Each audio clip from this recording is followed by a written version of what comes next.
আর যে খবরে এবার নজর রাখবো, বঙ্গভোটে মুসলিম মন পেতে তৎপর বিজেপি। বিহারের ফলে বাংলাতেও টার্গেট মুসলিম ভোট। হাতিয়ার মোদির সবকা সাথ সবকা বিকাশ। আরো একবার জানাবো, বঙ্গভোটে মুসলিম মন পেতে তৎপর বিজেপি। বিহারের ফলে বাংলাতেও টার্গেট মুসলিম ভোট। কিভাবে, কি স্ট্র্যাটেজি, আরো বিস্তারিত সুস্মিতা জানাতে পারবে। সুস্মিতা, এই যে বঙ্গভোটে বিজেপি তৎপর মুসলিম মন পেতে, কি স্ট্র্যাটেজি ব্যবহার করতে চাইছে তারা? দেখো, বঙ্গ বিজেপির একটা লাইন এ রাজ্যে সেট হয়ে রয়েছে, যেটা আমরা গত নির্বাচনেও দেখেছিলাম। বিজেপি মানেই হিন্দুদের দল, সেই লাইনকে এবার টপকাতে চাইছে বঙ্গ বিজেপি। এবং বিহারে যদি সংখ্যালঘুদের সমর্থন পায় বিজেপি, তাহলে বাংলায় কেন হবে না? সেই নির্দেশ বা সেই বার্তায় দেওয়া হচ্ছে গতকালের বৈঠকে সুনীল বানসালের তরফ থেকে।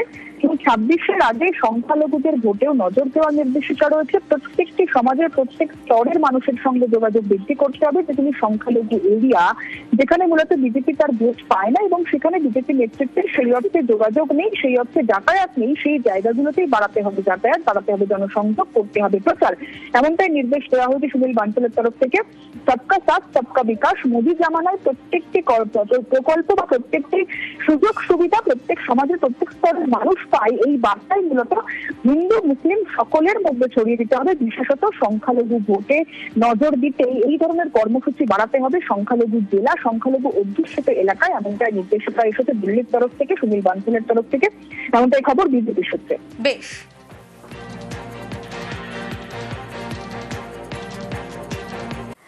এ তো একটা ছবি দেখলেন, এবার আর একটা ছবি বরং আপনাদের দেখাই। জলপাইগুড়ির 180 নম্বর বুথে দেখুন, রীতিমতো বিক্ষোভ দেখাচ্ছেন এলাকাবাসী। কিন্তু এই বিক্ষোভ দেখানোর কারণ কি?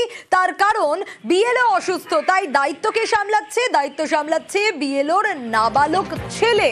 হ্যাঁ, এসআইআর ফর্মে সইও করছে বিএলওর এই 17 বছরের ছেলে। জলপাইগুড়ির 180 নম্বর বুথের এই ঘটনার প্রশাসনের হস্তক্ষেপ চাইছেন স্থানীয়রা, তাই তারা বিক্ষোভ দেখাচ্ছেন। যেখানে বিএলও অসুস্থ, সেখানে বিএলওর নাবালক ছেলে, সে দায়িত্বও সামলাচ্ছে, ফর্মে সইও করছে। স্বাভাবিকভাবেই সরব হয়েছে এলাকাবাসী। ওই তো বিয়ালোর যে সে তো নাই, এখন বলে হসপিটালে আছে কি কোথায় আছে আমরা তো জানি না। পরে ওর ছেলেকে কালকে জমা দিয়েছি। সই কে করে দিচ্ছে? ওর ছেলে। এখন আপনারা কি সুরাহা চাচ্ছেন? ভিডিও থেকে আসে একবার সঠিক মূল্যায়নটা যদি করে দেয় যে ও অসুস্থ বা ওর ছেলেই চলবে, পরে যদি কোনো ভুলভাল হয় তো তার দায়িত্ব কে নেবে? আপনি কি বিএলও? না, আমার মা বিএলও। আপনার মা? উনি এখন অসুস্থ আছেন, ওনার পরিবর্তে আমি ফর্মটা কালেক্ট করে অঞ্চলে দিচ্ছি জিপি অফিসে। রিসিভ আমি ওনার সাইনটা দিচ্ছি, যেহেতু উনি অসুস্থ, উনি সাইনটা দিতে পারছে না। বয়স কত আপনার? আমার বয়স 17+। তো আপনাকে কে দায়িত্ব দিল তাহলে? আমাকে অঞ্চল থেকে বলছে কি তুমি ফর্মটা কালেক্ট করে নাও, কালেক্ট করে আমাকে দিয়ে দাও, আমি সাবমিট করে দেবো। কতদিন থেকে অসুস্থ আপনার মা? এই 10-15 দিন থেকে। এটা নিয়ে আমার কিছু বলার নেই তো। আমাকে যে ভরসা করে আমার উপর, যে দিতে চায় সে দিবে, নাহলে ওরা উপরে বলছে উপর থেকে লোক আসবে তখন নিবে। যদি দিতে না যায় তা আমি তো জোর জার করে নিচ্ছি না কারো ফর্ম। তিনি এখন অসুস্থ আছে, হসপিটালে ভর্তি আছে। তার পরিবর্তে কে করছে এগুলো? এর পরিবর্তে ওর ছেলে, ও সই উঠায় নিয়ে বেড়াচ্ছে এখন বাড়ি বাড়ি সবার। সবার সই কি তার ছেলেই করতেছে? হ্যাঁ, ওর ছেলেই করতেছে সবার সই। আচ্ছা, ছেলের বয়স কত ওর? ছেলের 17 বছর। 17 বছর বয়সে কি এরকম করে তার মার জাল সই করে সে দিচ্ছে রিসিভ, এটা কি করা যায়? না, এটা তো আমি কিছু জানি না, তো তাও বলতেছি যে এটা করাটা একটু ব্যাপার আছে, একটু দুষ্কর ব্যাপার। তো এটা কি উপর মহলে জানাবেন আপনি? এটা জানালে বিষয়টা ভালো হয় আর কি। আর এক এক জায়গায় এক এক রকমের অভিযোগ উঠে আসছে। এতক্ষণ তো এক এক রকম অভিযোগ দেখলেন, এবার অফলাইনে বিএলও গিয়ে ফর্ম দেবেন বাড়িতে বাড়িতে, এটাই তো কাজ। কিন্তু কাজ কমাতে বিএলও এবার নিদান দিচ্ছেন, এমনটাই অভিযোগ দত্তপুকুরে। ঠিক কি অভিযোগ উঠে আসছে? অনলাইনে এসআইআর ফর্ম ফিলআপের নিদান দিচ্ছেন বিএলও। অনলাইনে ফর্ম ফিলআপ করতে বলছেন, আর যদি অফলাইনে ফিলআপ করা হয় তাহলে ফর্ম ফেরতের হুমকি দিচ্ছেন, এমনটাও অভিযোগ। আরো বিস্তারিত এই বিষয়ে জানাতে পারবে জিয়াউল, রয়েছে আমার সঙ্গে। বিএলওর কাজই তো বাড়ি বাড়ি গিয়ে এসআইআর এর ফর্ম দেবে জিয়াউল, এবং তারপর ফর্ম যখন ফিল আপ হয়ে যাবে সেই ফর্ম বাড়ি থেকে আবার তিনি বুঝিয়ে ভেরিফাই করে নিয়ে আসবেন। কিন্তু এখানে বিএলও নিদান দিচ্ছেন যে অফলাইনে নয়, অনলাইনে ফিল আপ করে ফেলুন। অভিযোগটা ঠিক কি? একদম দেখো দত্তপুকুরের কদম্বগাছি 34 নম্বর বুথ এলাকায় সেখানে একেবারে বিএলওর একটা নিদান, সেখানে কি করছেন একাধিক নিদান রয়েছে। তার মধ্যে তিনি যেমন বাড়ি বাড়ি যাচ্ছেন না, তিনি একটি মুদির দোকানের সামনে বসছেন, সেখানে সমস্ত গ্রামবাসীদেরকে আসতে হবে, সেখানেই তিনি ফিল আপ করবেন, কোনো বাড়ি বাড়ি তিনি যাবেন না। কেন যাবেন না? তার অনেক কাজ রয়েছে, ছেলের রান্না করতে হয়, ফলে অন্যান্য কাজ ছেড়ে তিনি এই কাজ করছেন, ফলে তার কোনো দায় নেই। এবং যখন এই ফর্ম এলাকার মানুষ নিয়ে যাচ্ছেন, ফর্ম নিয়ে তিনি সেই ফর্ম আবার অফলাইনে যখন নিচ্ছেন তখন তার বক্তব্য যে আপনারা এসে এখানে দিয়ে যান, কিন্তু তিনি অনলাইনে কিছু করবেন না, ফলে সবটাই করতে হবে তাদেরকেই করতে হবে। এবং আপনারা যেখানে জমা দিয়ে যাচ্ছেন সেই জমা ফর্ম তিনি বান্ডিল বেঁধে নিয়ে গিয়ে চলে যাবেন, বিডিও অফিসের কাছে গিয়ে ফেলবেন, ফলে তার কোনো দায় নেই। তিনি একা মানুষ, তিনি কিভাবে এটা করা সম্ভব? তিনি এটাই নিয়ে এলাকার মানুষের একটা ক্ষোভ বিক্ষোভ রয়েছে, তাদের একটাই দাবি, কেন তিনি বাড়ি বাড়ি যাবেন না?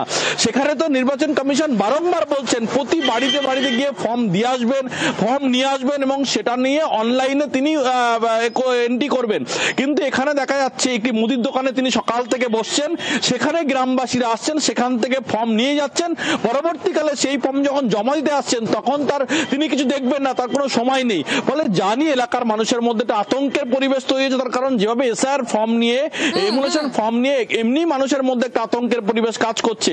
সেখানে বিডিওর এই নিদান, ফলে বিএলওর এই নিদানকে অনেকটাই ভয়ে আত্মহারা হয়ে যাচ্ছে এলাকার মানুষজন।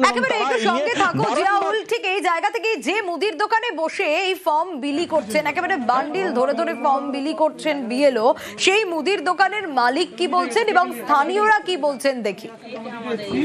4-5 দিনের জন্য আমি এখানেই কাজ করে বসে। এটা বাড়ি না, এটা বাড়ি না, এটা দোকান আমার। উনি বলছেন সব বাড়ি বাড়ি যাচ্ছে। না, আমি এখানে বসেই কাজ করি। গ্রামের মানুষ সব এখানে আসে। হ্যাঁ, ফর্মগুলো রিসিভ করে দিচ্ছে, বলছে বিডিও অফিসে আমি জমা দেবো, আপনারা নাহলে আপনারা অনলাইন করেন, আমরা করতে পারবো না। উনি এক জায়গায় বসে আমরা হেল্প করে দিচ্ছি, তাও উনি বলছে অনলাইন করবেন, ওনার কারোর বাড়িতে যেতে হয় না, দোকানে বসেই করছে, তাতে আমাদের আপত্তি নেই, কিন্তু আমরা তো হেল্প করছি, তাহলে আমাদের উনি অনলাইনটা করবে না কেন? একে তো জিয়াউল তিনি মুদির দোকানে বসে ফর্ম বিলি করছেন, যেটা তিনি করতে পারেন না, কারণ নির্দেশ রয়েছে বাড়ি বাড়ি তাকে যেতেই হবে। তারপরে তিনি আবার এইভাবেই নিদান দিচ্ছেন যে না অফলাইনেও হবে না, মানে ফর্মও জমা নেবেন না, সেখানেও হুমকি দেবেন, বসে থাকবেন এক জায়গায় বিলি করবেন, মানে স্থানীয়দের রীতিমতো বিব্রত করছেন তিনি, যে অভিযোগ উঠে আসছে।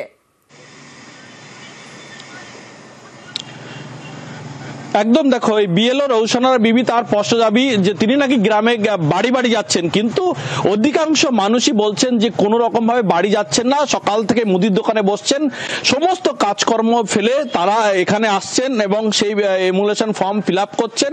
করার পরে তিনি বলছেন যে কোনো রকম ভাবে অফলাইনে তিনি জমা নেবেন, কিন্তু অনলাইনে সবটাই সমস্ত ভোটারদেরকেই করতে হবে। এখানেই প্রশ্ন, সমস্ত গ্রামের মহিলারা এবং বয়স্ক মানুষরা তারা কিভাবে অনলাইন বা অফলাইনের ব্যাপারটি তারা জানেন, ফলে তাদের মাথায় গুলিয়ে যাচ্ছে। এবং এ নিয়ে বারংবার বললেও তিনি হুমকি দিচ্ছেন, ইচ্ছা হলে করুন, না হলে বান্ডিল নিয়ে ধরে বিডিও অফিসের কাছে, বিডিও অফিসে গিয়ে ফেলে দেবো, সেখানে হলে হবে, না হলে তার কিছু করার নেই, এই ধরনের হুমকি বা নিদান দিচ্ছেন, জানিয়ে আতঙ্কের পরিবেশ তৈরি হচ্ছে জিয়াউল। কিন্তু দেখি এই বিএলও তার কি যুক্তি, আমি কি করবো, আমাদের কাজ তুলতে পারিনি, সময় শেষ হয়ে যাচ্ছে, তার জন্য এখানে বসেছি, সবাই আসছে, আমি কি করবো, সবাই তো আসছে।